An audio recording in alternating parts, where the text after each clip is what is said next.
एक गांव, एक लड़का और उसकी आंखों में वो चमक जो दुनिया नहीं देखना चाहती। मना, उसने महसूस किया। ताकत, उसने छीनी। लेकिन ताकत की क्या कीमत होती है? दोस्त खोया, प्यार मिट्टी में मिल गया, और जो बचा वो सिर्फ राख और बदला था। एरिक ने खुद से वादा किया, जो उससे छीना वो सब कुछ जलाकर रख कर देगा, चाहे उससे अपनी इंसानियत ही क्यों ना जलानी पड़े। वो चढ़ गया, अवेकनर से गॉड तक। हर कदम पर खून, हर कदम पर धोखा। लेकिन एक सवाल जो कभी नहीं गया, ताकत या वो चेहरा जो वो कभी वापस नहीं देख सकता। अगर तू जानना चाहता है कि एक आम इंसान कैसा भगवान बन सकता है, अगर तुझे देखना है कि प्यार और जुनू का मिलन क्या तूफान ला सकता है, कहानी है ऐश से उठता देवता की। और हाँ, इस कहानी में कोई हैप्पी एंडिंग नहीं, सिर्फ वो अंजाम जो तू कभी भूल नहीं पाएगा। अब बता, तू तैयार है? और बिना बकवास एपिसोड स्टार्ट करते हैं। ओकहैवन गांव विरिडियन फॉरेस्ट के किनारे चुपचाप बैठा था, जैसे कोई बच्चा अपनी माँ की गोद में सो रहा हो। उसके खास की छतों पर उम्र की गहराई छा गई थी। उसके कच्चे रास्तों को नंगे पैरों और लकड़ी के पहिए ने चमका दिया था। गांव के उत्तर में फॉरेस्ट थी, हरी दीवार, अनाड़ी जैसे कभी खत्म ना हो। दक्षिण में एम्बर रिवर बहती, उसकी आवाज धीमी, जैसे वो भेड़ बता रही हो जो कोई सुनना नहीं चाहता। एरिक 12 साल का था। वो गांव के आखिरी मकान के पीछे एक ऊंचे पत्थर पर बैठा था, अपने पैर नदी की तरफ लटकाए। उसके हाथ में उसके बाप का लकड़ी का छुरा था, हस्ता का आखिर निशानी। वो नहीं काट रहा था, वो पानी की धुन सुन रहा था। उसकी माँ एलारा उससे कहती थी कि वो बहुत सपने देखता है। उसके बाप मारेक कहते थे कि सपने पेट नहीं भरती। एरिक दोनों की बात मानता था, लेकिन रात को जब सब सो जाते, वो छत पर चढ़कर तारों को देखता और सोचता कि अगर वो उन तक पहुंच सकता तो शायद कुछ समझ आता। वो अभी बच्चा था, लेकिन उसकी आंखों में वो चमक थी जो कैलन पहचान गया था। कैलन गांव का सबसे बूढ़ा आदमी था और एक वक्त का कल्टीवेटर।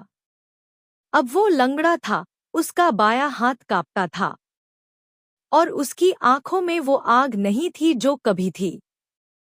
लेकिन जब वो एरिक के पास आया उस दोपहर, तो उसकी निगाहें तेज थीं। क्या देखता है, बच्चे?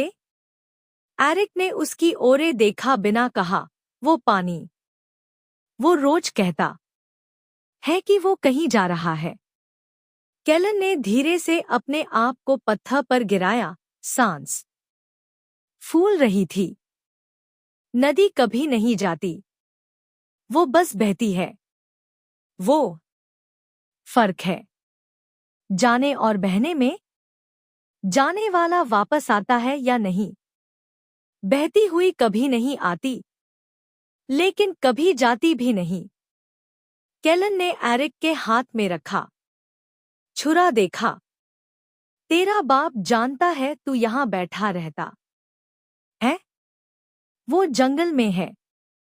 माँ कहती है मैं फिक्र करने वाला हूँ। तू है। कैलन की आवाज में कोई गर्मी नहीं थी, सिर्फ सच। तू मना महसूस करता है ना? एरिक ने पहली बार उसकी तरफ देखा। उसके दिल में दाढ़ था, लेकिन उसने सर हिला दिया। कभी कभी जैसे हवा में कोई दूसरा रंग हो। कैलन ने लंबा सांस लिया। मना लाश का जिस्म है, बच्चे। किसी चीज की जो मर कर भी खत्म नहीं हुई। तू उससे महसूस करता है तो तेरा अंदर का चिराग जल चुका है। अब तू भगेगा या झुकेगा, वो तेरी मर्जी। लेकिन एक बात याद रख, जो मना उठता है वो कभी वैसा नहीं रहता। एरिक ने वो बात दिल में रख ली। उससे नहीं पता था कि वो दिन उसकी जिंदगी का आखिरी आसन दिन था। मारेक लकड़ी काटने गया था सुबह 4 बजे, जब तारे अभी आसमान में थे और हवा में पानी जमने की बू थी। एलारा ने आग जलाई और रोटियां सेकनी शुरू कर दी। गांव की दूसरी औरतें आने लगी, कुछ दूध दीन, कुछ कपड़े धोने, कुछ सिर्फ बात करने। ओकहैवन में रोज का यही था। एरिक ने अपने हाथ से छुरा घुमाया और पेड़ का एक टुकड़ा काटने लगा। वो अपने बाप की तरह लकड़ी का काम सीख रहा था, लेकिन उसके हाथ से जो बनाता वो अजीब निकलता, जैसे लकड़ी उसकी उंगलियों के नीचे जान डाल देती। कैलन आया दोपहर के बाद, जैसे रोज आता। वो एरिक के घर के सामने पत्थर पर बैठ जाता, अपनी लाठी से मिट्टी में कुछ लिखता, फिर मिटा देता। आज उसने एरिक को अपने पास बुलाया। तुझे किसी चीज की जरूरत है, कैलन ने कहा, जिसे तू बच के रखता है। एरिक ने अपनी जेब में हाथ डाला। उसमें कुछ नहीं था। कैसी चीज? जो तेरा है, जो कोई नहीं ले सकता। कैलन ने अपनी जेब से एक छोटा पत्थर निकला, हल्का सा चमकता, जैसे उसके अंदर धुआं भरा हो। ये मना पत्थर है, नीचा ग्रेड मिया, जैसे टूटे कल्टीवेटर के लिए बेकार, लेकिन तेरे लिए। एरिक ने पत्थर लिया। उसके हाथ में गर्माहट फैल गई, जैसे किसी ने अंदर आग जला दी। वो चौंक गया, लेकिन पत्थर नहीं गिरा। ये जलता है। जलता नहीं, जागता है। तुझे पहचान रहा है। कैलन ने उसकी ओरे देखा। अब से रोज आना मेरे पास। मैं तुझे सिखाऊंगा कैसे इसे पकड़ना है, खींच नहीं। समझा? एरिक ने सर हिला दिया। उसकी उंगलियां पत्थर पर जाम गई थीं, जैसे वो उससे छोड़ना ही नहीं चाहती। 3 हफ्ते गुजर गए। एरिक रोज कैलन के पास जाता। बुद्धा उसे मना की धारों को महसूस करना सिखाता, जैसे हवा में बहती नदियां, जैसे जमीन के नीचे बहती आग। पहले कुछ नहीं होता, फिर उसकी उंगलियों में हल्की झंझनाहट, फिर उसकी बाहों में गर्माहट। एक दिन उसने अपने हाथों से हल्की रोशनी निकलती देखी, पीली, धुंधली, जैसे किसी दिए की लाऊ। कैलन ने कहा, अब तू अवेकना है। पहला कदम सबसे आसान और सबसे मुश्किल। एरिक को समझ नहीं आया मुश्किल क्या थी, जब तक एक रात वो नहीं जाग गया। अपने कमरे में उसकी खाल जल रही थी। उसकी रगैन धक धक कर रही थी, जैसे कोई दूसरा दिल उसके सीने में धड़क रहा हो। वो डर गया, लेकिन चीखा नहीं। उसने अपना मुंह तकिया में दबा लिया और सांस रोक कर रखा, जब तक वो धड़कन धीमी नहीं हो गई।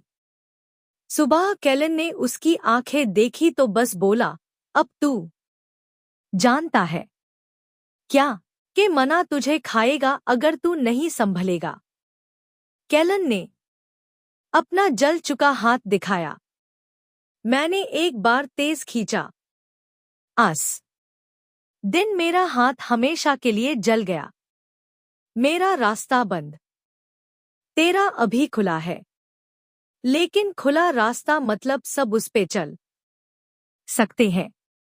एरिक ने उस दिन से पत्थर को और धीरे से पकड़ना सीखा। वो मना को अपने अंदर आने देता, लेकिन रोकता उसे अपने दिल के पास जाने से। केलन कहती थी ये सही है, लेकिन एरिक जानता था वो सिर्फ एक दिन का फायदा उठा रहा है। उसके माँ बाप को कुछ पता नहीं चलने दिया उसने। वो सुबह लकड़ी काटने जाता, दोपहर को केलन के पास बैठता, शाम को अपने बाप की मदद करता। मारेक ने एक बार देखा जब एरिक ने बिना टकताए एक लकड़ी का टुकड़ा अपने हाथ से तोड़ा, इतनी आसानी से जैसे वो रोटी तोड़ रहा हो। मारेक ने कुछ नहीं कहा, बस एरिक को देर तक देखा, फिर अपने काम में लग गया। एलारा ने देखा जब एरिक की आंखें कभी कभी चमक जाती थिन, जैसे अंदर कोई दिया जलता हो। वो छुप रहती, लेकिन रात को वो अपने पति से कुछ देर बात करती।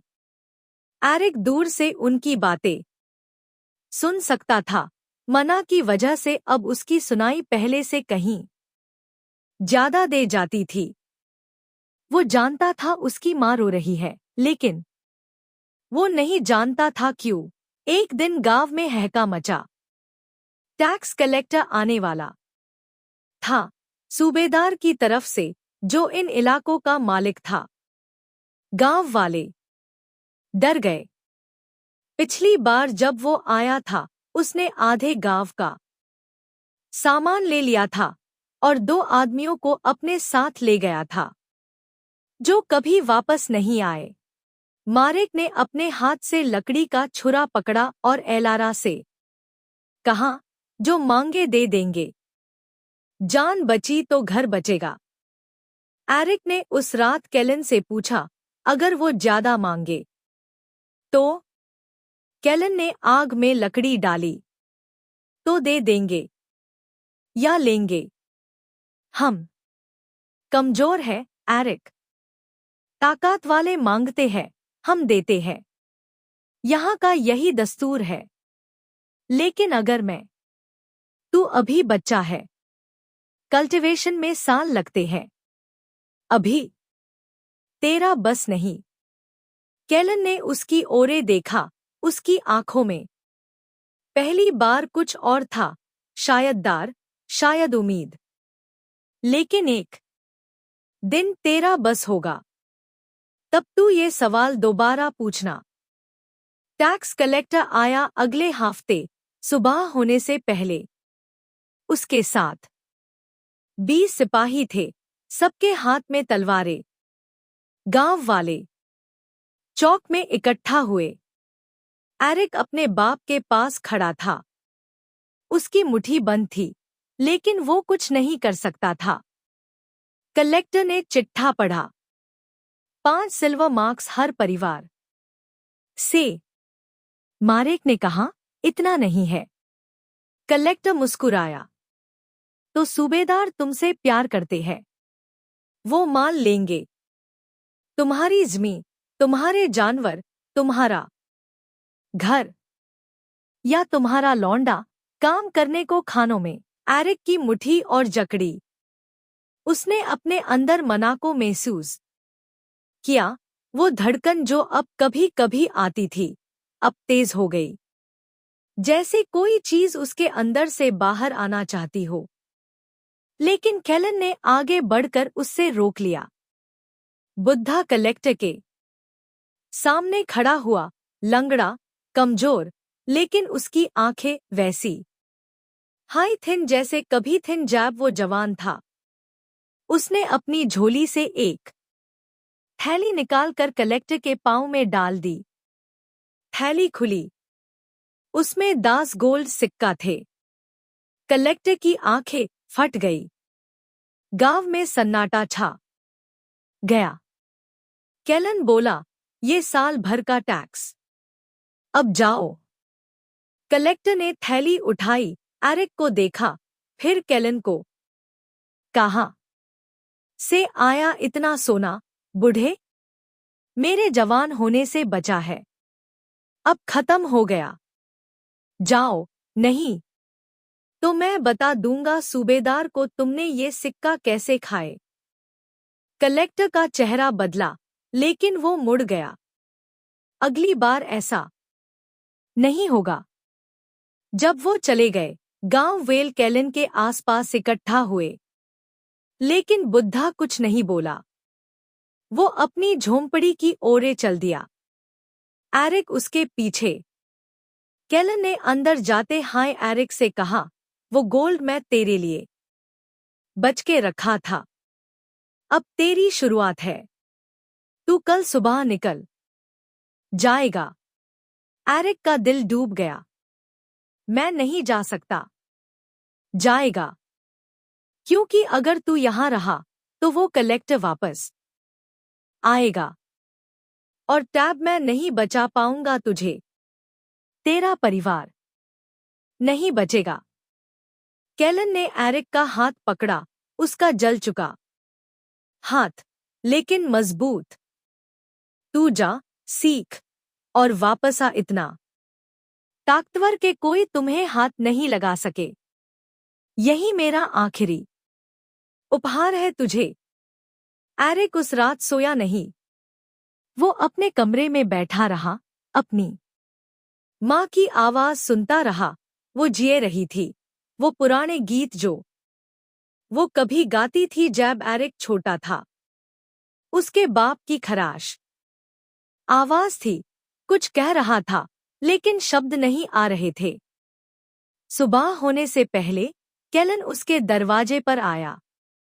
उसके हाथ में एक झोला था, 2 मना पत्थर, रूखी रोटी, एक छुरी। चल, देर मत कर।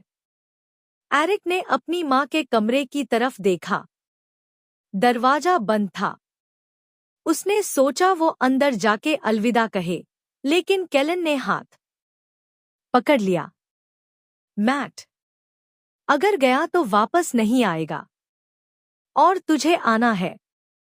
याद रख, कल्टीवेशन का पहला नियम, जो रोकता है वो गिरा देता है, जो जाता है वो कभी पीछे नहीं मुड़ता।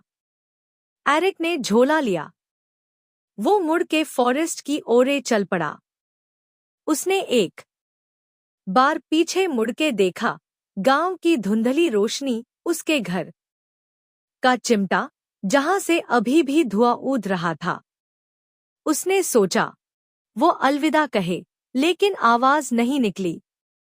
वो जंगल में घुसता गया, और उसके पीछे ओक हेवन जाग रहा था, ये जाने बिना कि उसका एक लौंडा हमेशा के लिए चला गया है।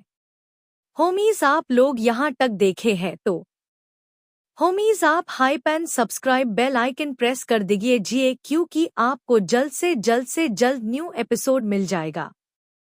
अगर आपको पसंद आए तो लाइक कर दीजिए।